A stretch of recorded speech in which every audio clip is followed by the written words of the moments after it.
In the near future, a great war destroys the world. Now Earth is a post-apocalyptic wasteland known as the Lost Lands, and all that is left of humanity lives in a single city.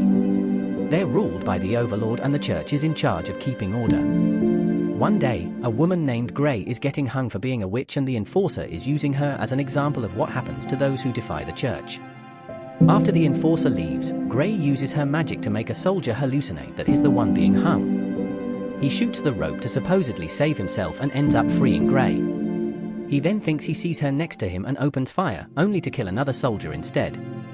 When the Enforcer learns about this, she kills the bewitched soldier and leads the others on a search for Grey. While the group looks around the room, Grey hides in the shadows to kill soldiers one by one until only the Enforcer is left. Grey never refuses anybody and takes the job, explaining she'll hire a hunter to kill a shapeshifter and take their power. Her deadline will be the next full moon, which is happening in 6 days. While Grey gets her blades ready to leave, Jerry tries to buy a wish too. He wants Grey to fail the Queen. He swears he's loyal to her, but he thinks getting this power will destroy her. Grey doesn't believe him and thinks he's just jealous, but since she refuses nobody, she takes his timepiece as payment. Afterward, Grey uses a spell to look at the Lost Lands and find what she needs. She watches how a group of men tries to fight a huge wolf, but they're all killed in seconds. In the meantime, the Overlord is in bed and asks the Queen for help because he's wetted himself again. The Queen calls the maids while insulting her husband, clearly tired of having to deal with him. Moments later, she's kissing Boyce as it's revealed they're having an affair. When Boyce tries to sneak out of the castle, he's stopped by the guards, so he spits the alcohol he's drinking at a torch to light a guard on fire. Then he kicks the other one to throw him down the stairs. Later at a bar, Grey approaches Boyce and tries to hire his hunter services since he's known for his knowledge of the Lost Lands. Boyce only wants to gamble, so Grey plays against him and easily wins in the first round. He's still hesitant to accept her mission because most people can't survive the Lost Lands, so Grey tells him that if she ever slows him down, he has her permission to leave her behind. Then Boyce tells her about a great wolf who lives in a place called Skull River. Grey realizes that the name matches her vision and promises to pay Boyce with the timepiece if he takes her there. At that moment, a bunch of soldiers enter the bar and one of them opens fire from above, but Boyce throws the snake at him to quickly kill him. The body falls and the snake jumps on another soldier's arm, so his partner chops the limb off and the snake gets away. The Enforcer then joins the fight and uses her knife to quickly kill the snake. When she turns around, Grey and Boyce are already gone. At the church, the Patriarch reminds everyone that witches and heretics must be brought to justice. The crowd pretends to be praying while secretly passing around a note about a rebel movement. After Mass, it's revealed that the Patriarch knows about the note and he notices Grey has become the symbol of the rebellion. The Enforcer brings the blind woman and steps on her hand until she explains that Jerry and the Queen visited Grey. The Patriarch orders the Enforcer to find Grey and make her confess she's been manipulating their leaders before hanging her. In the Lost Lands, Grey and Boyce are camping for the night. Boyce tries to catch a new snake but can't find one that pleases him. While Grey is trying to sleep, Boyce approaches her with his blade, so she stops him with her knife. However, he's there to kill the scorpion that was about to sting her. The next day, the duo makes it to a trading post handled by siblings Mara and Ross, who are old friends of Boyce's. Mara kisses Boyce before the duo is invited inside. Boyce explains they'll find the shapeshifter in a week, and Grey explains she needs it in a few days, so Boyce decides they'll take a very dangerous shortcut. That night, Boyce and Mara get naughty and lament that they only see each other once a year.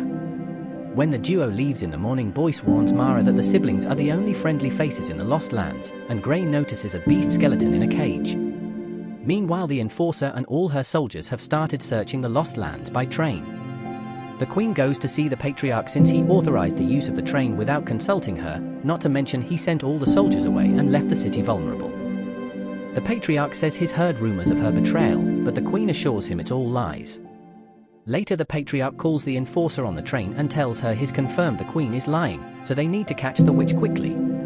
If they arrest the Queen for betrayal and the sick Overlord dies soon, the Patriarch can take control of the city. Sometime later, the soldiers find Ross and Mara and torture them until Mara confesses that Grey and Boyce are going to Skull River. Before leaving, they kill the siblings and burn down their trading post. The next day, Grey and Boyce reach the Rift, a city in ruins full of chasms. They enter an old building with a cable car and Boyce looks for the driver, who will give anybody a ride for money. The man doesn't answer when Boyce calls his name, so the duo starts searching the building. Sadly, they discover that the driver has been hung, which means the soldiers got here first. When the duo tries to leave, the enforcer and her men surround them. They're willing to let Boyce go if he gives them Gray and show Mara's body as proof they're serious.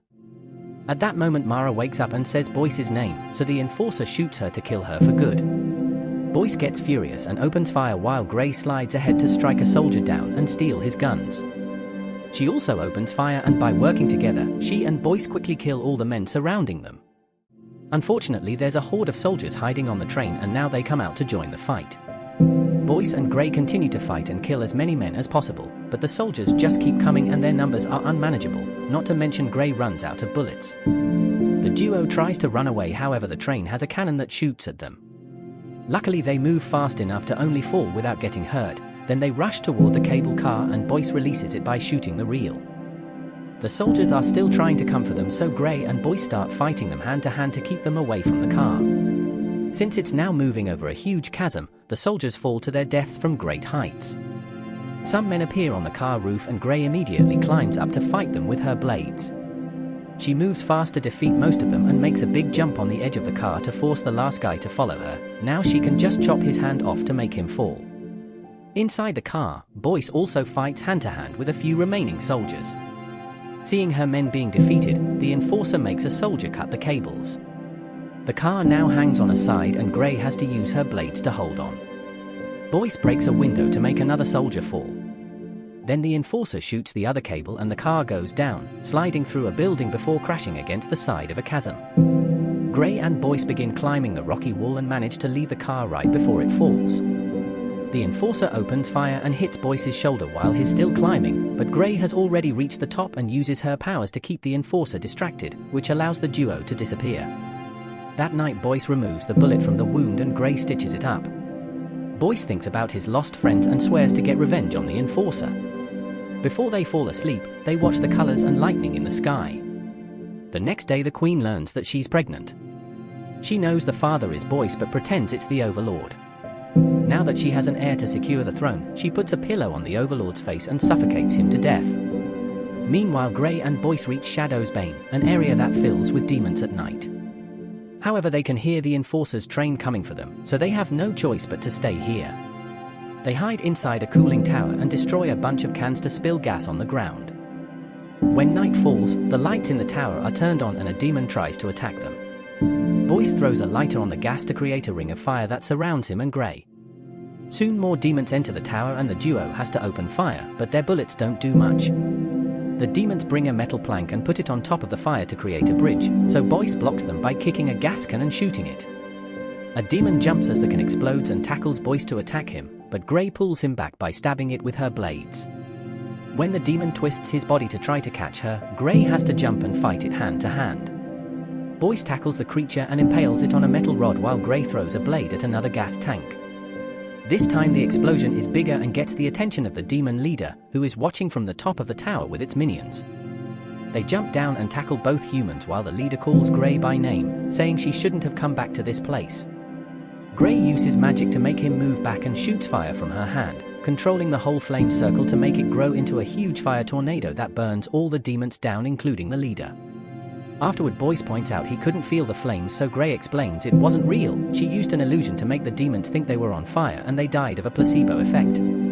She reveals there's a big treasure full of power hidden there and many years ago a man hired her to steal it. However, this place is so corrupted that it transformed the man and his minions into the demons they encountered. The next day, the Patriarch announces that the Overlord is dead, but the Queen is pregnant, so the baby shall be the new Overlord. The citizens don't react, so Jere shoots a bullet in the air to make the crowd chant in favor of the Queen and her child. Afterward, the Patriarch bends the knee to the Queen, promising to advise her well. However, in private he insults her and calls the Enforcer to tell her to hurry. The Queen is also making plans and kisses Jere to manipulate him, hoping to use his army for her personal goals. Boyce and Gray arrive at the fire fields and Boyce announces they'll reach their destination the next day. Fighting the shapeshifter will be dangerous, so Gray thinks Boyce should take his payment and leave. He refuses and asks her to come back with him, but she can't because a curse forces her to take on every mission. The following day, Boyce and Gray are crossing a tunnel when they hear the train approaching. Since they can't outrun it, they make a plan. Gray stands on the rails and waits for the train to be close enough before she starts running. The enforcer immediately makes the train chase after her, not realizing it's a trap. Gray guides it to a broken rail and jumps at the last second so Boyce can catch her. The train can't stop and falls into the abyss, causing an explosion that kills the enforcer and all her men. When the Patriarch learns about this, he tries to assemble his guard to take the throne by force. However, Jerry and his army suddenly surround him to kill and his remaining soldiers, leaving the Queen as the only leader in the city. Afterward, Jerry and the Queen celebrate by getting naughty. The next day, Gray and Boyce arrive at the Skull River, an area covered in the bones of the wolf's victims. They search an old building and find signs someone is living there, but not a person in sight. Gray throws the timepiece at him before she starts fighting him with the silver claws, but Boyce is clearly stronger and easily throws her around. Then Gray creates an illusion that sends a bunch of birds after him, allowing her to hide. When Boyce jumps to attack the big bird, the illusion ends and reveals Gray stabbing him with the claws. Boyce tries to defend himself but is now too weak, and after a few more hits, Gray brings him down. He raises his arms in a last effort when Gray moves to land the final blow. Seconds later, Boyce wakes up covered in scars.